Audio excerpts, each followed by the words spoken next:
मित्रों, भगवान वाल्मीकि के साथ सीता का पति संजोगन व्रत का अनुष्ठान चल रहा है दो नदी के संगम पर। उधर अयोध्या में अश्वमेघ यज्ञ चल रहा है।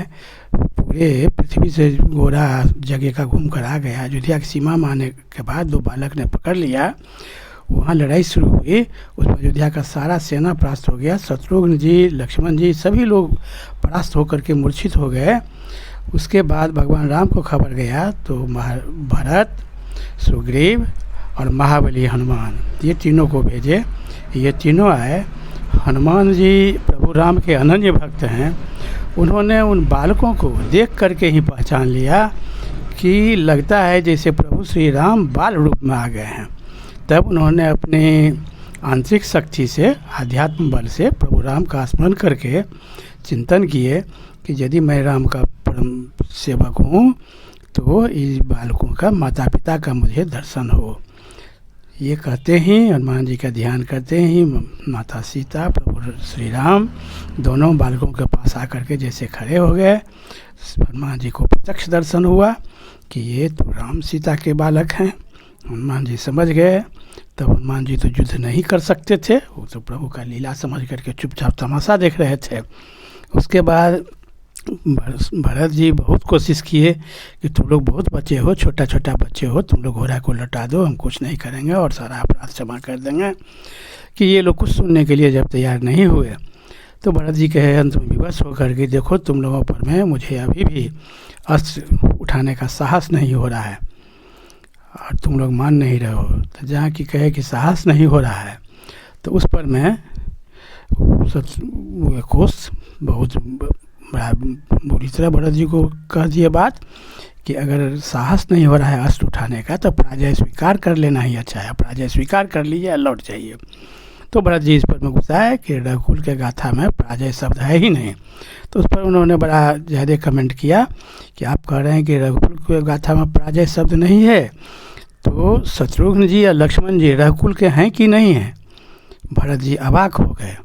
वे लोग पराजित होकर के मूर्छित में पड़े हुए हैं। आप कह रहे हैं कि रघुकुल में पराजय शब्द है ही नहीं। भरत जी बड़ा अवाक हो गए, कोई जवाब नहीं था। उसके बाद जब युद्ध शुरू हो गई तो भरत जी बहुत कोशिश किए, इनका कोई प्रयास नहीं काम किया। सारा अस्त्र को बच्चे लोग खेल खेल में काट देता था। और ये दिव्यास्त्र का प्रयोग जब करते थे तो मंत्र बल से वे लोग अपने आप को सुरक्षित कर लेता था। इनका दिव्यास्त्र भी सारा फेल हो गया। भरत जी बहुत ही परेशान हो गए। इनका कोई प्रयास नहीं काम किया। जैसे बच्चे लोग, वो दोनों बच्चे लोग इनके साथ खेल खेल रहा था। अब भरत जी परेशान हो रहे थे। महाराज सुग्रीव भी बहुत परेशान हुए। हनुमान जी तो युद्ध कर नहीं सकते थे। उसके बाद वो बच्चों लोगों ने हनुमान जी को अपना ब्रह्मफांस में बांध लिया। तो हनुमान जी को बांध कर रख लिया। और हनुमान जी तो युद्ध करना भी नहीं चाह रहे थे, चुपचाप खड़ा थे। वो तो समझ गए कि प्रभु राम के लड़के हैं ये लोग, सीता माता के लड़का हैं। तो हनुमान जी चुपचाप खड़े थे। वो लोग हनुमान जी को बांध लिया और ये दोनों सारे प्रयास करके थक गए। कुछ जब इनका प्रयास नहीं काम किया तो बड़ा हतप्रभ हो गए लक्ष्मण जी और महाराज सुग्रीव। उसके बाद दोनों को एक ही एक बाण में दोनों को मूर्छित कर दिया। तो भरत और सुग्रीव महाराज दोनों मूर्छित हो गए। वो लोग भी परास्त हो गए। हनुमान जी वहाँ बांध करके पड़े हुए थे। सारा सेना परास्त हो गया। सारे सेना के लोग तितर बितर सबको कर दिया। सभी लोग घायल होकर के, मूर्छित होकर के युद्ध भूमि में सोए हुए थे। उसके बाद फिर जब ये राम को खबर गया तो प्रभु श्री राम बहुत ही चिंतित और उग्र हो गए। उसके बाद स्वयं युद्ध करने के लिए अब वहाँ से यहाँ युद्ध भूमि में पधारने का प्लान बनाए। और भगवान श्री राम जब सुने कि हमारा सारा सेना, भरत, लक्ष्मण, शत्रुघ्न सभी लोग परास्त हो गया तो भगवान राम समझ गए कि ये बालक, और उन तो प्रभु का लीला ही था।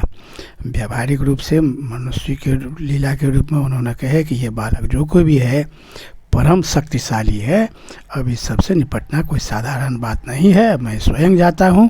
और कोई बच भी नहीं गया था युद्ध में भेजने के लिए। तब प्रभु श्री राम स्वयं युद्ध भूमि के लिए चले। और उधर महर्षि वाल्मीकि अपने दिव्य दृष्टि से सारे बातों को देख रहे थे, सारे स्थिति पर नज़र रखे हुए थे। वो भी मन ही मन मुस्कुरा रहे थे कि प्रभु का ये क्या लीला है कि एक से एक वीरों को अपना औकात पता करवा दे रहे हैं। ये उनका अद्भुत लीला है, वो उनका लीला समझ रहे थे। उसके बाद जब प्रभु श्री राम चलने की तैयारी किए तो महर्षि वाल्मीकि भी अपना सबसे कहे आश्रम पर में कि अब हम सीता से कह देना कि हम जरा एक आवश्यक काम से जा रहे हैं, शाम तक लौटेंगे। महर्षि वाल्मीकि चल लिए।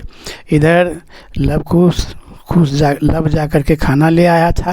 तो खाना खाने की बात थी कि अयोध्या के अब राम कब आवेंगे तब तक हम लोग खाना खा लें। तो हनुमान जी तो हाथ पाँव को बांध दिया था, हनुमान जी बांध करके वहाँ खड़े थे। वो लोग जब खाना खाने के लिए तैयार हुए तो कुछ कहे कि ये मानव धर्म के विरुद्ध बात है कि हम लोग खाना खाएं और एक प्राणी हमारे सामने भूखा रहे, हनुमान जी को भी खाना खिलाओ। तो अब जो हनुमान जी को खिलाएंगे तो बंधे हुए हैं, तो कुछ कहे कि इनका हाथ पाँव खोल दो। तो लव उस पर विरोध भी किया कि अगर हाथ पाँव खोल देंगे तब तो ये फिर हमारे विरोध में युद्ध करेंगे। कहे कि नहीं नहीं, ये वेद पुरुष हैं हनुमान जी, आप हमको वचन दीजिए कि आपका हम हाथ सिर्फ भोजन के लिए खोल रहे हैं, आप इसका अनुचित प्रयोग नहीं करेंगे। तो हनुमान जी वचन दिया कि अब तो हम जिंदगी भर के लिए आपका दास हो गए, आपके से हम बंधाए हुए हैं, तो अब हमको आप हाथ खोलिए, नहीं खोलिए उससे कोई बात नहीं है। तभी लोगों ने हाथ खोल दिया। तो हनुमान जी भी अब तीनों भोजन करने की तैयारी करने लगे। तब तक प्रभु राम युद्ध भूमि में पहुंच गए। और आगे की कहानी सुनने के लिए पुनः अगले वीडियो की प्रतीक्षा कीजिए। तब तक बहुत बहुत धन्यवाद। जय श्री राम।